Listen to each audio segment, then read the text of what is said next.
तो हेलो दोस्तों, कैसे हैं आप सब? आई होप कि आप सब अच्छे होंगे।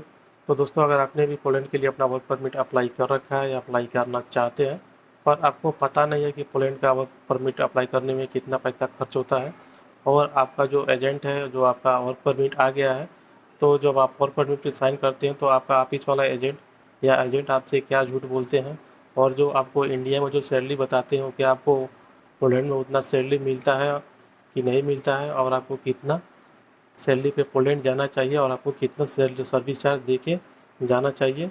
तो अगर आपके पास इन्हीं से जुड़े सवाल हैं तो आज आपके सारे सवालों का जवाब इस वीडियो में मिल जाएंगे। तो वीडियो को लास्ट तक देखिएगा। चैनल पे नए तो चैनल को सब्सक्राइब कर लीजिएगा, बेल आइकन को प्रेस कर दीजिएगा। तो चलिए वीडियो को स्टार्ट करते हैं। तो दोस्तों, पोलैंड का जो वर्क परमिट इश्यू होता है उसमें ज़्यादा पैसा नहीं लगता है।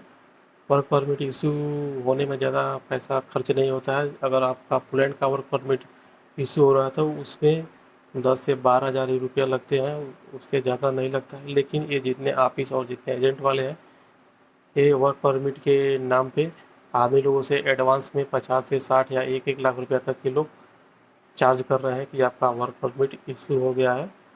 तो इस तरीके से मतलब ये पैसा ले रहे हैं। उसके बाद से जब आपका वर्क परमिट आ जाता है, आप जब साइन करने जाते हो तो उस टाइम भी ये लोग झूठ बोलते हैं, ये ऑफिस वाले, कि जो भी आपका वर्क परमिट में जो भी आपका साइन मतलब सैलरी रहता है, जैसे कि आपका आपका सैलरी घंटे के हिसाब से है, जैसे कि पोलैंड का 24 GLT है, तो वो लोग ये नहीं बताते हैं कि जो आपका 24 GLT घंटे का है, तो उसमें से आपका 17% टैक्स भी कटेगा, मतलब गवर्नमेंट वहाँ पे टैक्स भी लेगी। ये लोग नहीं बताते हैं, सीधा सीधा आपका जो इतना सैलरी रहता है उसमें आपका कैलकुलेशन कर देते हैं और आपको बता देते हैं कि आपका महीने का 80 हज़ार हो जाएगा। और ये नहीं बताते हैं कि इसी में आपको खाना है और इसी में आपका रूम रेंट है, जो भी ट्रांसपोर्टेशन है सब इसी में है। ये सब वो लोग नहीं बताते हैं। तो आपको सीधा सीधा बता देते हैं कि अगर आप 8 घंटा ड्यूटी करेंगे तो आपको 80 हज़ार रुपया हो जाएगा, अगर आपको 24 GLT है तो।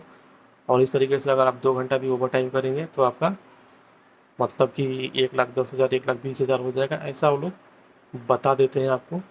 तो ऐसा होता नहीं है। जब आप वहाँ पे जाएंगे तब आपको पता चलता है कि जितना एजेंट ने बताया था उतना तो पैसा मिल रहा है, लेकिन उतना पैसा बच नहीं रहा है। अगर आपको 80 हज़ार रुपया अगर वहाँ पे जाके कमा रहे हैं महीने का, तो उसमें से आप 30 हज़ार रुपया आप अपना खर्चा निकाल लीजिए। जैसे कि वहाँ पे टैक्स भी कटेगा, 80 हज़ार में से आपका टैक्स भी कटेगा 17%, वो जोड़ लीजिए। उसके बाद से जो 1 हज़ार जो पोलैंडी जिलेट है वो आपका रहने का, खाने का भी, और जो आपका पॉकेट खर्चा है वो भी निकल जाएगा। तो इस तरीके से आपका मतलब महीने का 50 हज़ार बचेगा, लेकिन आपको एजेंट ने बताया कि कम से कम आपका 80 हज़ार रुपया बचेगा, तो ऐसा आपका बचेगा नहीं। तो यही सब एजेंट लोग या ऑफिस वाले झूठ बोल के आपको वहाँ पे भेजते हैं। तो जब भी आप अपना वर्क परमिट साइन करते हैं तो आप उस पर पढ़ लीजिए कि क्या क्या है। मैं 8 घंटा से ज़्यादा ड्यूटी कर सकता हूँ कि नहीं कर सकता हूँ, मैं पार्ट टाइम में जब कर सकता हूँ, लेकिन सब उसमें सब कुछ लिखा रहता है।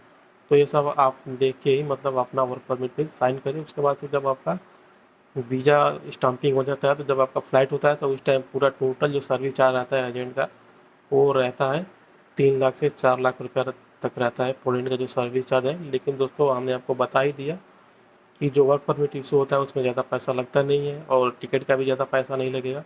तो इस तरीके से ये जितने ऑफिस वाले हैं मोटी रकम कमा रहे हैं पोलैंड भेजने के नाम पे।